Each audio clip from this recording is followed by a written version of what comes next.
Ya, pemirsa, kembali dilapor polisi. Polisi telah menaikkan status penyelidikan menjadi penyidikan dalam kasus perundungan siswa MTS di Kota Mobagu, Sulawesi Utara. Betul, dan hingga kini polisi sudah memeriksa 18 orang saksi dalam kasus penganiayaan tersebut dan 1 orang disebutkan mengakui sebagai pelaku perundungan.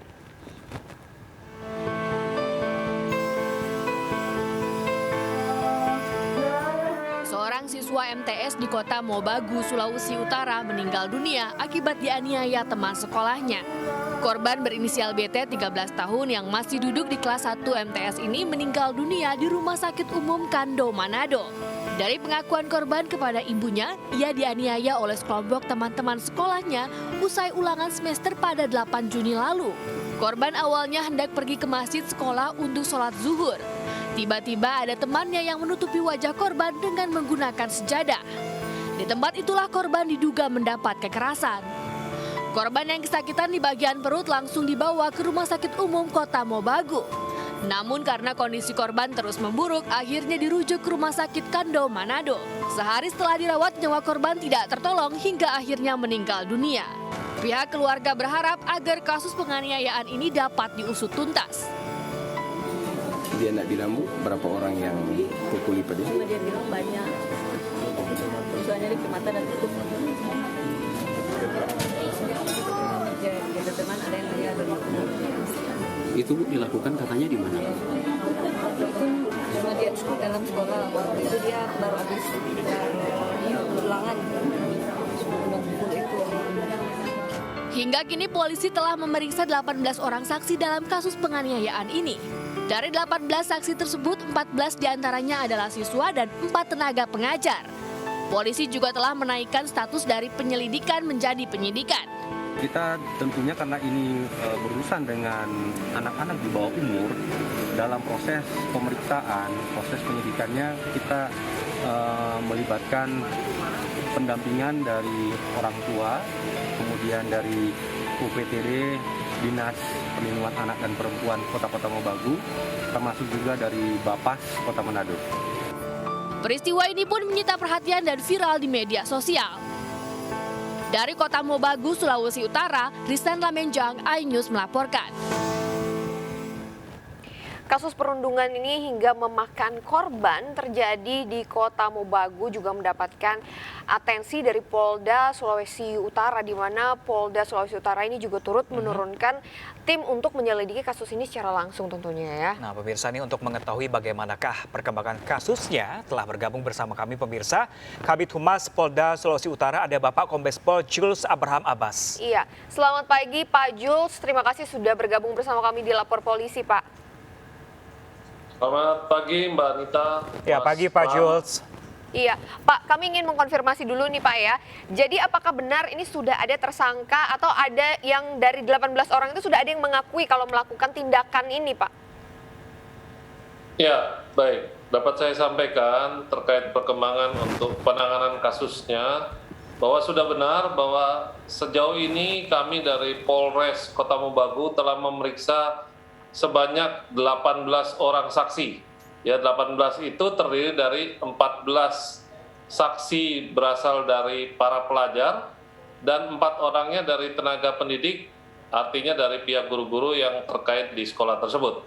Kemudian dari hasil penyelidikan, kami sudah tingkatkan kasusnya sejak hari Selasa kemarin menjadi penyidikan.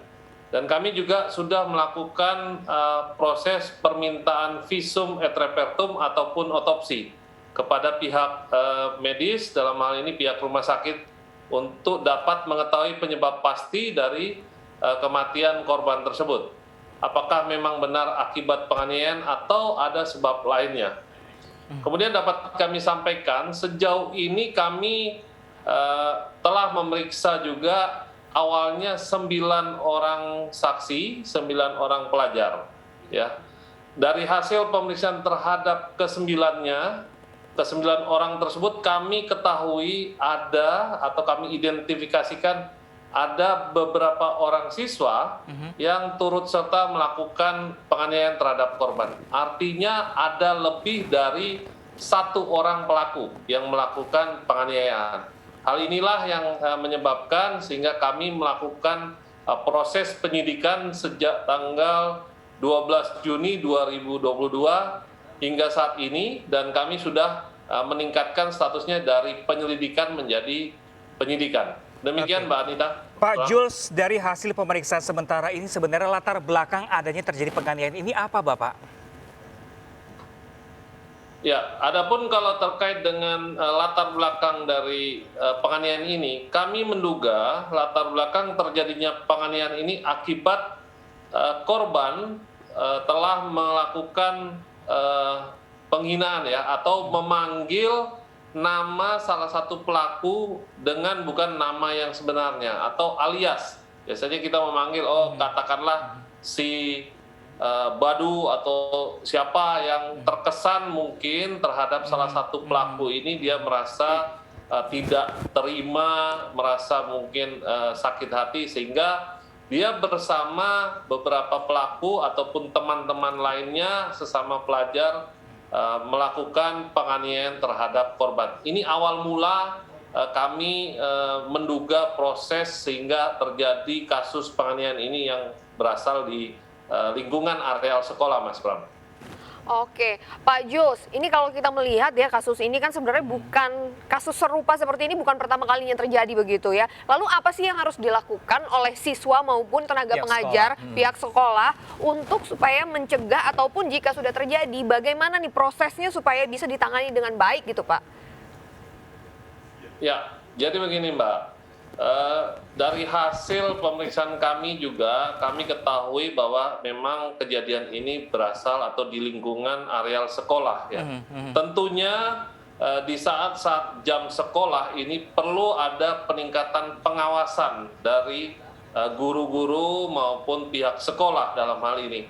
Nah, tentu harus dibuat suatu aturan yang ketat. Kapan anak-anak di luar dari lingkungan kelas, ketika tidak proses pembelajaran, siapa yang mengawasi? Nah, ini harus ada pengawasan yang lebih detail lagi, lebih ketat lagi, sehingga tidak ada jam lowong, jam senggang yang dapat anak-anak ini di luar daripada pengawasan pihak sekolah ketika di lingkungan sekolah. Ini yang perlu kita awasi secara bersama. Di samping itu menurut saya, ya menurut pendapat saya juga perlu kita membuat semacam mungkin hotline ataupun tempat pengaduan. Ketika anak ini mengalami suatu kejadian, katakanlah penganiayaan di sekolah ataupun perundungan atau mungkin kejadian lain seperti bisa saja terjadi barangkali kekerasan seksual, apakah dalam bentuk fisik ataupun verbal ya, secara lisan diucapkan. Nah, ini perlu kita perlu ada suatu aduan, tempat mengadu di mana siswa tersebut yang menjadi korban ataupun orang tua dari korban ini dapat menginformasikan secepatnya dan melaporkan sehingga kasus ini tidak berkembang. Nah, kita mencegah supaya tidak hanya kasus-kasus ini yang muncul, namun bila mana ada kasus lain juga dapat cepat diketahui dan tidak berujung pada penganiayaan yang berakibat meninggal. Demikian kalau menurut pendapat saya. Baik Pak Jules, ini kan mengingat melibatkan banyak anak-anak nih Pak Jules. Lalu bagaimana dengan proses hukumnya nanti Pak Jules? Apakah nanti ada pendampingan khusus untuk mereka? Ya. Kalau sejauh ini karena para pelaku ini adalah pelaku anak. Nah, tentunya ketika anak berhadapan dengan hukum atau biasa kita singkat dengan ABH, tentunya ada sistem yang berbeda, ada prosedur yang berbeda. Nah, dalam hal ini kami mengacu kepada Undang-Undang Nomor 11 Tahun 2012, yaitu tentang sistem peradilan pidana anak. Di mana dalam sistem peradilan pidana anak sudah ditegaskan bahwa untuk kasus-kasus di mana pelakunya anak, korbannya anak, tentu ada proses yang dinamakan diversi, ya. Artinya sistem peradilan yang kita lakukan adalah sistem peradilan pidana di luar daripada ketentuan formal. Dengan demikian tentu berbasis pada musyawarah atau kita lebih familiar atau kenalnya juga dengan keadilan restoratif. Ini yang kita lakukan, baik pada saat ini di tingkat proses penyidikan di kita di Polres Kota Mobagu, maupun nantinya barangkali di penuntutan serta di pengadilan. Kalau mengacu pada sistem peradilan pidana anak, maka ini harus kita lakukan sejak awal. Kenapa? Pelakunya ini masih sangat muda, masih sangat belia, ya, usianya masih rata-rata di bawah 14 tahun. Ini sangat rentan dan perlu perhatian yang serius terkait dengan kasus ini karena pelaku yang masih sangat muda, sehingga kita perlu perhatikan dampak psikologis tentunya dari pelaku anak ini juga. Demikian, Mas.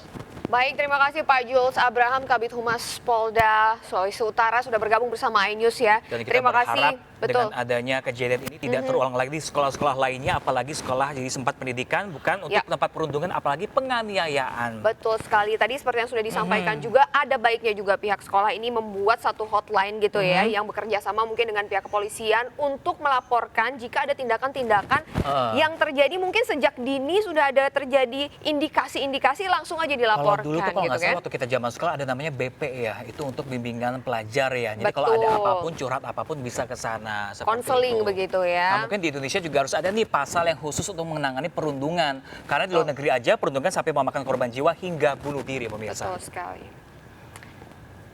Ya, pemirsa, kita ke informasi lainnya, pemirsa. Ini jasad seorang warga dengan penuh luka ditemukan di perkebunan salak, Sleman, Yogyakarta. Ya, dan diduga jasad pria itu merupakan korban pembunuhan terkait pencurian cabai.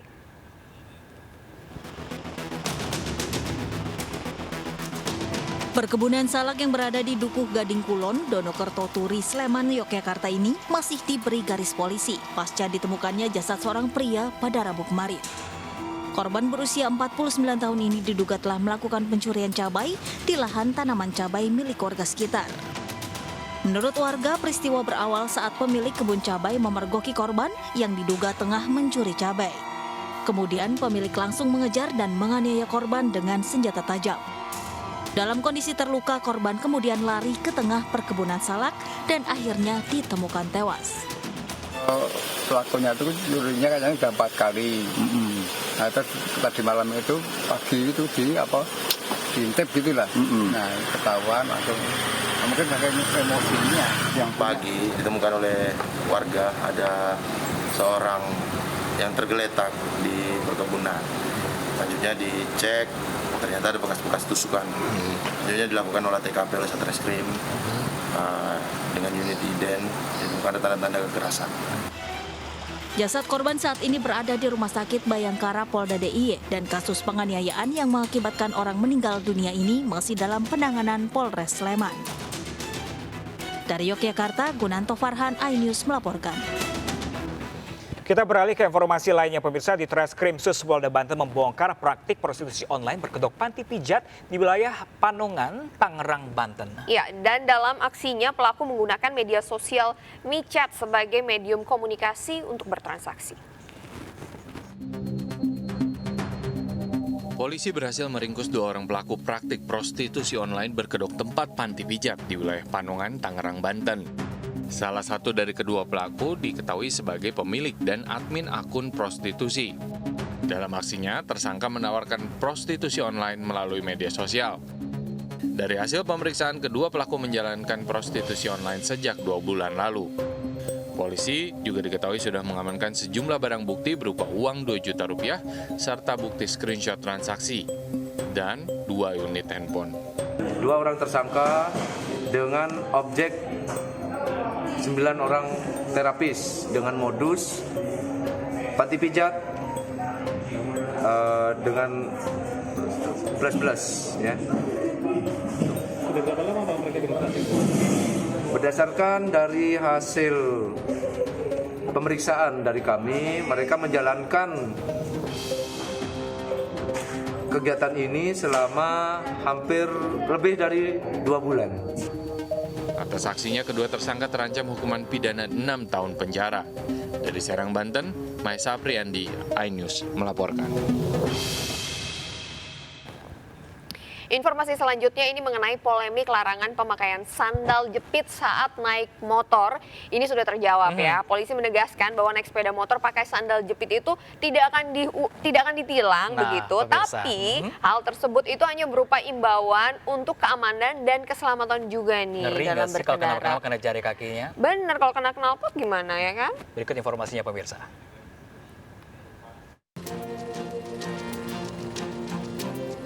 Polisi menegaskan naik sepeda motor menggunakan sandal jepit tidak akan ditilang. Pasalnya penggunaan sandal dalam berkendara bukan suatu larangan atau pelanggaran lalu lintas. Hal ini hanya merupakan imbauan untuk keamanan dan keselamatan dalam berkendara. Demi keselamatan, dan itu adalah tugas Polri untuk menjaga keselamatan, memberikan perlindungan kepada masyarakat. Kita menghimbau sebaiknya menggunakan gearnya lengkap, ada sepatu, ada jaket, dan helm untuk menjamin keselamatan, mengurangi resiko terjadinya fatalitas bila terjadi kecelakaan. Sementara itu, imbauan ini mengundang ragam tanggapan warga. Banyak warga yang setuju penggunaan sandal jepit dapat membahayakan pengendara. Lebih safety sih kalau untuk pakai sepatu, dilarang kalau sandal ya. Buat keamanan juga ya? Buat keamanan juga ya. Saya sih setuju, soalnya kan karena suka ini ya, sandal jepit tuh suka kayak lepas-lepas gitu. Kalau misalkan ada sesuatu yang di jalan itu kalau motor tuh iya suka tidak aman gitu kan, karena suka tiba-tiba nggak kenceng dipakainya. Untuk kenyamanan dan keselamatan berkendara selain wajib menggunakan helm, pengendara motor juga diimbau memakai jaket dan sarung tangan. Dari Jakarta, Helmi Sejangbati, iNews melaporkan. Ya pemirsa, jangan kemana-mana karena Bang Ano akan hadir sesaat lagi di segmen selanjutnya. Tetap bersama kami di Lapor Polisi. Anda lapor, kami sampaikan.